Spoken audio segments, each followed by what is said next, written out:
Bonjour et bienvenue sur cette vidéo. Aujourd'hui, j'avais envie de te parler de mon énergie, ma sérénité. Je suis assez consciente qu'en ce moment, c'est un véritable challenge maintenir une véritable énergie haute.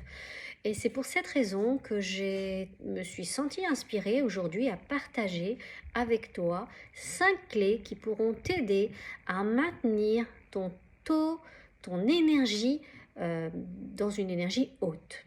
Clé numéro 1, le pouvoir de nos pensées. Qu'est-ce que je veux dire par là? Il est important que dans la journée, tu veilles à avoir des pensées hautes, des pensées inspirantes, des pensées qui te permettent de générer d'autres pensées positives.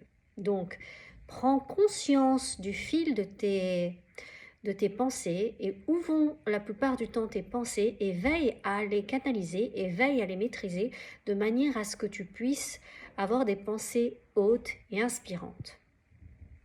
Pourquoi? Parce que je te dirai, en gros, dis-moi à quoi tu penses et je te dirai ce que tu vis. N'oublie pas que tes pensées sont créatrices. Ensuite, clé numéro 2, le pouvoir de nos émotions.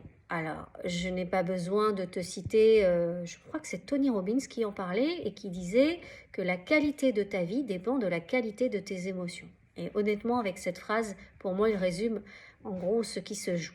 Ça veut dire que plus tu veilleras à ce que émotionnellement, tes émotions soient de qualité et donc d'éviter d'avoir des émotions toxiques. Et si c'est le cas, parce que bien évidemment qu'on ne vit pas dans un monde de bisounours, de les nettoyer régulièrement, d'avoir une hygiène émotionnelle, que ce soit à travers un accompagnement thérapeutique ou que ce soit à travers une pratique tout autre. L'idée, c'est de veiller à la qualité de tes émotions dans la journée. Clé numéro 3, prendre du temps pour soi.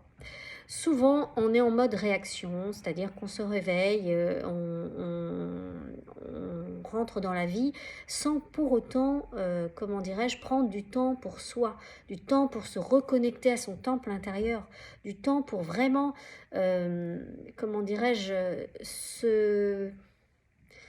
glisser dans le monde, mais avec bienveillance et douceur.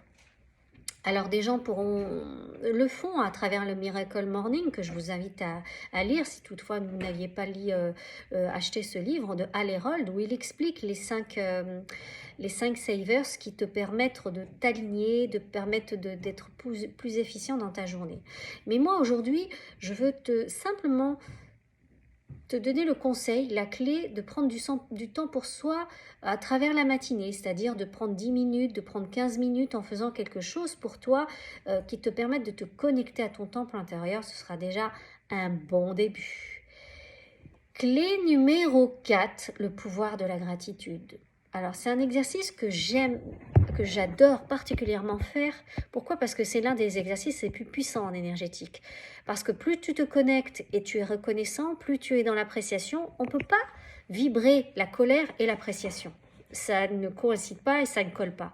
Donc, quand tu es dans cette appréciation, tes vibrations s'élèvent, ton énergie est beaucoup plus haute. Donc, je t'invite à pratiquer la gratitude, soit le matin, soit le soir, soit les deux. Et tu verras que tes vibrations seront des vibrations beaucoup plus hautes que les autres. Clé numéro 5, le pouvoir de la respiration. Le souffle, c'est la vie. Et je me souviens d'un de mes profs de sophrologie qui m'avait dit une phrase qui m'avait assez marquée. Quand on arrive dans la vie, on arrive par un inspire. Et quand on quitte cette vie, on la quitte par l'expire. Donc, d'une manière ou d'une autre, la vie, c'est le souffle.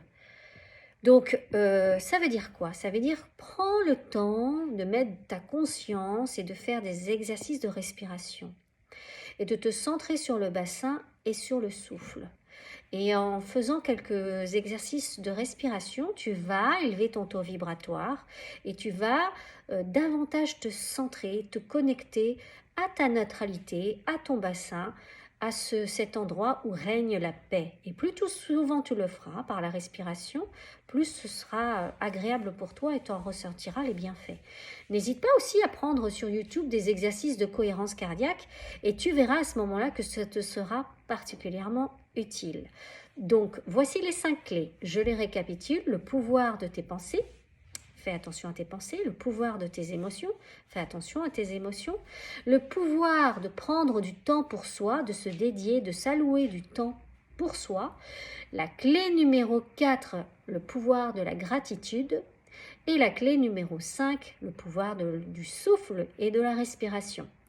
Voilà, j'espère que ces 5 clés pourront t'aider grandement, mais j'en suis convaincue, à faire en sorte de maintenir un taux vibratoire élevé et d'être un puissant co-créateur dans cette réalité. Je te dis à très bientôt et n'hésite pas à t'abonner à ma chaîne.